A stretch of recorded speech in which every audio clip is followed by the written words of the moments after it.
When Moses said to his young companion, I will continue until I reach the junction of the two seas, even if I travel for a long time. When they reached the junction, they forgot their fish, and it made its way into the sea. After they had passed beyond that place, Moses said, Bring us our morning meal. We have certainly experienced much fatigue on this journey. His companion said, Do you remember when we rested at the rock? I forgot the fish. Satan caused me to forget to mention it, and it made its way into the sea in a remarkable manner. Moses said, That is what we are looking for. So they returned, following their footprints. There they found one of Allah's servants, whom Allah had given mercy and taught knowledge from Himself. Moses asked, May I follow you, so that you teach me some of what you have been taught? He replied that Moses would not be able to remain patient with things whose knowledge he did not possess. Moses said that if Allah willed, he would be patient and would not disobey him in any matter.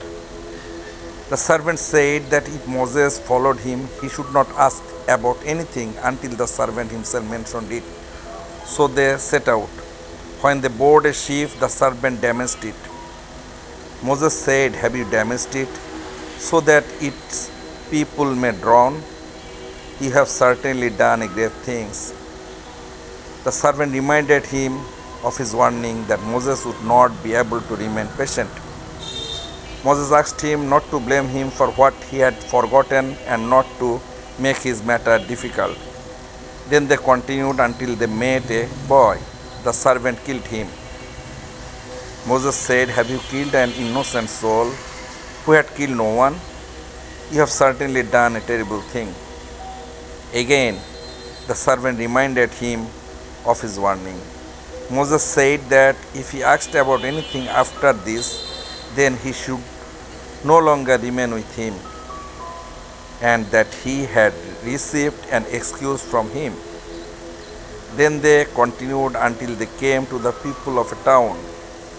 They asked its people for food, but the people refused to offer them hospitality. There they found a wall that was about to collapse, and the servant repaired it. Moses said, If you had wished, you could have taken payment for it.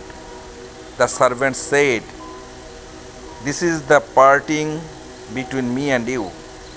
I will now explain what you could not remain patient about. As for the ship, it belonged to poor people who worked at sea. Behind them was a king who seized every sound ship by force, so I intended to damage it. And as for the boy, his parents were believers. We feared that he would burden them with transgression and disbelief, so their Lord intended to replace him with one better in purity and closer in mercy. And as for the wall, it belonged to two orphan boys in the city. Beneath it was a treasure belonging to them. Their father had been righteous. So your Lord intended that they should reach maturity and bring out their treasure as a mercy from your Lord. And I do not do it of my own accord. This is the explanation of what you could not remain patient about. Surah Al-Kahf, verses 60 to 82. Thanks for being with Islam, the true guidelines of humanity.